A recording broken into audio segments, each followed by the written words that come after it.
Bem-vindos a mais uma conversa aprofundada. Hoje, vamos tocar num ponto sensível, não é? Como é que vivemos sabendo que tudo acaba? E esta busca constante por, por validação, por sermos aceitos, de onde é que isso vem? E como é que se cruza com aquele medo mais profundo, o medo da morte, e do que vem depois, ou do que não vem?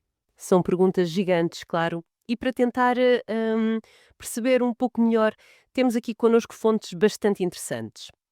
A ligação muito direta entre o medo da morte e essa necessidade de aprovação. Uhum. Depois vamos olhar para a visão muito particular de Carl Jung sobre a religião. Que pode ser surpreendente, acho eu. Ok. E vamos contrastar isso com a crueza do existencialismo de Sartre, não é? A liberdade perante o fim. E claro, temos de trazer isto para hoje. Olhar como é que a nossa cultura e até o transhumanismo encaram a mortalidade. Certo. Portanto, a nossa missão aqui é tentar destilar o essencial destas perspectivas todas. Queremos ir um pouco às raízes psicológicas, filosóficas, de como lidamos com a finitude. Como é que estas ideias todas, a aprovação, o mundo interior de Jung, a liberdade de Sartre, a tecnologia, como é que tudo isto se entrelaça com a consciência da morte? Queremos perceber melhor as estratégias humanas, para lidar com a vida, com a morte sempre ali, como pano de fundo. Exatamente. Então, se calhar começamos por aí. Por essa ligação, que é um bocado incómoda, não é? A aprovação e o medo de morrer. Porque é que temos esta ânsia de ser diferentes, de nos superarmos, de sermos mais? E a resposta aponta logo para a necessidade de aprovação. Pois, uma espécie de hierarquia ou uma escalada dessa necessidade. Começa na infância, claro, com os pais, mas foca-se muito na figura da mãe, como a primeira grande fonte de validação. Uhum. Só que essa figura depois, simbolicamente, expande-se, torna-se quase uma representação de algo maior, uma força transcendente, Deus, o universo, o que quisermos chamar. E o objetivo final seria conseguir o carimbo de aprovação dessa entidade maior. E para quê? Qual seria o prémio dessa aprovação final? Uma boa morte, quer dizer, uma passagem que fosse vista como abençoada, reconhecida e idealmente serena, com pouco sofrimento. É quase como precisar de um bom relatório no fim da vida. Mas isso soa muito a julgamento final. E essa ideia persiste mesmo em quem não tem uma religião. Que é uma espécie de contaminação cultural, ou talvez do inconsciente coletivo.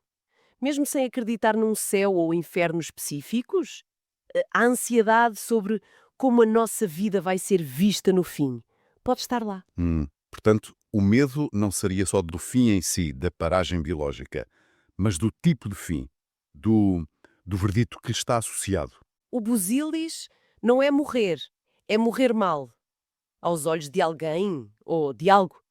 Isso é bastante forte. Alguma forma de lidar com isto? Sim, uma mudança de perspectiva, bem radical até, que é abraçar a morte da mesma forma que abraçamos a vida. Como assim? Bem, ambas são, na sua essência, desconhecidas antes de as vivermos, não é?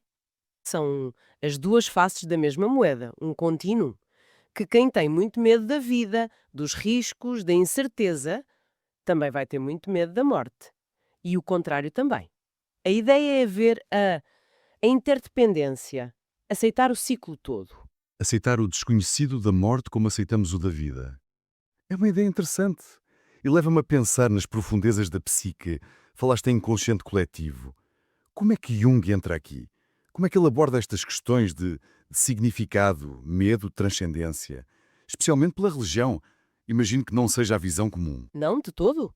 Jung deu uma atenção enorme ao fenómeno religioso.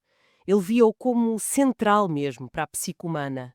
E isto numa altura em que dominava o materialismo científico, não é? Certo. E a chave para o perceber é a forma como ele vai buscar a etimologia da palavra religião. Ele foca-se numa origem menos habitual. Sim, ele distingue duas raízes latinas, não é? O religare e o relegere. Exatamente.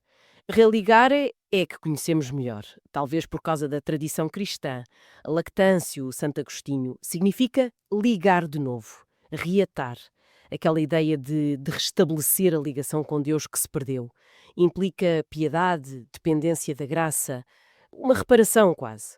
Ok. Mas Jung sentia-se mais próximo da outra raiz, relegere, que vem de Cícero, do contexto romano mais antigo. E religere, o que significa? Significa algo como observar com cuidado, considerar atentamente, ser escrupuloso nas práticas, nos sinais divinos. É o oposto de negliger, que é negligenciar, não prestar atenção. Hum, Para ele, a essência da atitude religiosa não é acreditar num dogma, é esta acurada e conscienciosa observação daquilo a que o teólogo Rudolf Otto chamou o numinoso. o luminoso. Essa palavra tem peso. O que é exatamente? O numinoso, para Otto, é a experiência direta do sagrado, do transcendente. É uma força que nos ultrapassa, misteriosa, fascinante e ao mesmo tempo tremenda, que se sente mais do que se pensa. Não é algo que a nossa vontade controla, é algo que nos acontece. Certo. Jung diz: a atitude de releger é precisamente esta observação cuidadosa dessas forças dinâmicas, arquétipos, símbolos complexos que vêm do nosso próprio inconsciente e nos afetam profundamente. A religião, para Jung, é, no fundo, uma atitude da psique, um esforço para lidar conscientemente com este mundo interior imenso. O não eu. Portanto, em vez de ser sobre ligarmos a um Deus lá fora, é mais sobre prestar atenção cuidadosa às forças poderosas cá dentro. Uma espécie de diálogo atento com o nosso interior. Exatamente. É um equilíbrio muito, muito delicado entre o ego consciente e as profundezas do inconsciente. E é aqui que entra a vida simbólica. Os sonhos, os mitos. Sim, sonhos, mitos, rituais. Jung via isto tudo como a linguagem natural do inconsciente, manifestações do luminoso. E ignorar esta linguagem simbólica seria como ignorar os sinais vitais do nosso corpo, percebes? E negligenciar essa observação atenta, esse religere, teria consequências para a pessoa. Para Jung, claramente, ele associava muitos dos problemas psicológicos, especialmente na segunda metade da vida, ele falava muito dos 35 anos em diante, a uma perda desta atitude religiosa, neste sentido religere. Mesmo sem ser crente. Sim, independentemente de a pessoa se identificar com uma religião formal ou não, perder o contacto com essa dimensão simbólica, luminosa, levaria a um vazio, a uma falta de sentido. Ele insistia muito na realidade da psique. Quer dizer, estas experiências internas são factos psicológicos, são reais, têm impacto. A individuação, aquele processo de nos tornarmos quem realmente somos, depende desta atenção ao mundo interior.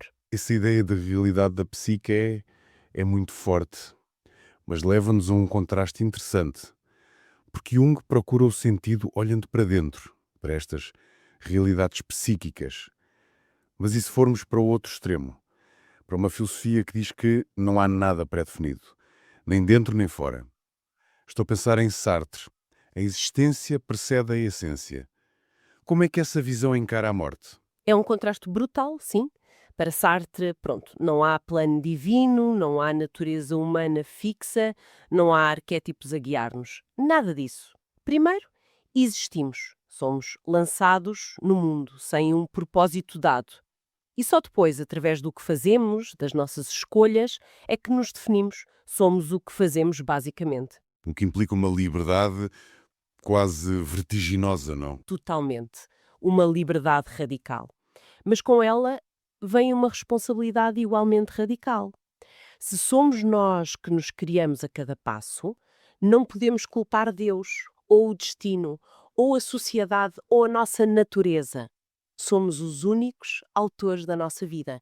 E ter consciência disto, desta liberdade total, desta falta de desculpas, é isso que gera a angústia existencial. E a tentação de fugir a essa responsabilidade. É o que ele chamava má-fé, mauvaise foi. Precisamente. A má-fé é o autoengano. É quando agimos como se fôssemos objetos, determinados pelas circunstâncias externas. O ser em si, como ele dizia. Em vez de assumirmos a nossa condição de consciência livre, de projeto sempre em aberto, o ser para si. É culpar o trânsito quando saímos tarde de casa. É dizer, eu sou assim, como se fosse uma coisa fixa. Ok, liberdade radical, responsabilidade, angústia, má-fé e a morte. Somos um projeto em construção. O que acontece quando a obra para de repente? Para Sartre, a morte é o fim. O fim absoluto e irrevogável das nossas possibilidades. É o ponto final no nosso projeto de ser. E aqui há um ponto muito importante que o distingue de outras visões. A morte não dá sentido nenhum à vida. Não dá. Não. Pelo contrário, retira-lhe qualquer significado a posteriori que quiséssemos dar. É o absurdo fundamental. Há uma frase dele muito conhecida. É absurdo que tenhamos nascido, é absurdo morrermos. Absurdo. Quer dizer que não fica nada? Não há legado, não há... A nossa vida simplesmente... Puf! Exato. Não há pós-vida, não há transcendência. A morte é a aniquilação da consciência. É o regresso ao nada. E há uma consequência disto que é curiosa. Depois de morrermos, tornamo-nos presa dos vivos. O significado da nossa vida, a nossa história, passa a ser definida pelos outros, por quem fica. Perdemos o controle da nossa narrativa. Deixamos de ser um para si, uma consciência, e passamos a ser um em si, um objeto, na memória dos outros. É uma visão crua. Bastante. Mas essa consciência do fim, do absurdo, não pode paradoxalmente levar a viver de forma diferente antes de morrer? Pode, claro. E essa é a viragem existencialista. Embora a morte em si seja absurda e não dê sentido, a consciência dessa finitude pode ser um motor para a autenticidade. Saber que o tempo é limitado e que somos livres pode levar-nos a fazer escolhas mais conscientes, a viver de forma mais intensa, mais verdadeira, a assumir a responsabilidade em vez de nos escondermos na má-fé. Uhum. A Elizabeth Kubler-Ross, aquela pioneira nos estudos sobre a morte, ela observou algo parecido, que as pessoas que sentiam ter vivido de forma autêntica pareciam encarar a morte com mais serenidade, mais do que aquelas que se focaram muito em superficialidades ou em tentar controlar tudo. Portanto, temos aqui a busca de aprovação por uma boa morte, a atenção ao mundo interior de Jung para encontrar sentido e a confrontação de Sartre com o absurdo para viver autenticamente. Respostas muito diferentes para o mesmo problema da mortalidade. E hoje, Uhum. a nossa cultura atual, como é que se encaixa nisto tudo? Bem, apontam para uma tendência cultural muito forte de negação, ou pelo menos de afastamento da morte. O filósofo Edgar Morin falava do triplo dado antropológico. A consciência da morte gera horror e esse horror alimenta o desejo de imortalidade. Certo. E isto liga-se diretamente a uma perspectiva muito contemporânea, que pensadores como o Harari têm destacado, que é ver a morte de uma forma radicalmente diferente. Aquela ideia da morte como um mero problema técnico. Exatamente essa. A visão que o Harari descreve, que é impulsionada pelos avanços da ciência, por investimentos enormes, é que a morte não é um destino inevitável, metafísico. É o resultado de falhas técnicas do corpo. Doenças, envelhecimento e, como qualquer problema técnico, em teoria, pode ser resolvido. Com tecnologia. Sim, engenharia genética, medicina regenerativa, nanotecnologia, inteligência artificial, tudo isto aponta para um objetivo muito ambicioso: adiar o envelhecimento indefinidamente, curar todas as doenças e, quem sabe, alcançar a imortalidade. Ou pelo menos uma vida muito mais longa. E o transhumanismo é a corrente que abraça esta meta. Sim, o transhumanismo aparece como este movimento que quer mesmo superar as limitações biológicas humanas, doença, envelhecimento, sofrimento e, claro, a morte. E como? Através da tecnologia. Fala-se em evoluir para um estado pós-humano, seja com melhoramentos biológicos, seja com a fusão homem-máquina, os ciborgues, ou até o upload da consciência para computadores, por exemplo. Isto é um choque frontal com o que falámos antes. Sartre diz para abraçar a finitude para sermos autênticos, Jung diz para olhar para dentro, para os símbolos, e o transhumanismo diz não, vamos a eliminar o problema. É um contraste gritante, sem dúvida. Esta abordagem de tratar a morte como um defeito a corrigir pela engenharia está nos antípodos da aceitação da finitude que vemos em Sartre. E também se afasta muito da busca de Jung por significado e equilíbrio perante o inevitável. O foco aqui é mudar radicalmente a condição humana para evitar o inevitável. Ok. Recapitulando aqui a nossa conversa, viajamos bastante. Começámos com aquela ligação entre a necessidade de aprovação e o medo de um julgamento final. Depois exploramos a visão de Jung da religião como relegere, observação atenta do mundo interior como chave para a saúde psíquica. Uhum. Confrontámos-nos com a liberdade radical e a finitude absurda de Sartre, onde a autenticidade nasce dessa consciência do limite. E acabámos neste impulso muito contemporâneo, quase prometeico, não é? De negar a morte e tentar transcendê-la pela tecnologia. Exato. E apesar de serem abordagens tão diferentes, o fio condutor está lá, não está? É o confronto profundo, constante, da humanidade com a sua própria mortalidade. E esse confronto gera respostas muito diversas. A busca de validação lá fora, a exploração cá dentro, o abraçar filosófico do absurdo ou a tentativa de eliminar a própria morte. Curiosamente, se calhar aquela ideia de releger a observação atenta, cuidadosa, talvez possa ser um ponto de contacto. Podíamos aplicá-la não só ao mundo interior de Jung, mas também à própria condição de finitude que o Sartre destaca. Observar atentamente a nossa realidade, incluindo os limites, em vez de a negar ou fugir dela. Fica muito clara esta tensão, por um lado, a possibilidade de encontrar valor na aceitação da mortalidade e, por outro, esta busca incessante por ir além, por transcender os limites, seja pela via espiritual, psicológica ou, cada vez mais, tecnológica. Uma tensão que marca muito o nosso tempo, sem dúvida. E isto deixa-nos com uma questão final, talvez, para ficarmos a pensar. Tendo em conta estas perspectivas todas, a que valoriza a introspeção, o significado, Jung, a que realça a autenticidade perante o fim, Sartre, será que este foco tão intenso da nossa cultura em prolongar a vida a todo custo, tratando a morte quase como uma avaria, não nos arrisca a perder algo pelo caminho? Hum. Ao ficarmos obcecados com quanto tempo vivemos, será que estamos a esquecer que o próprio reconhecimento da finitude talvez seja um ingrediente essencial para vivermos de forma mais plena, Mais rica. mais autêntica, aqui e agora? Obrigado por nos terem ouvido. Não se esqueçam de seguir o nosso podcast. Até breve!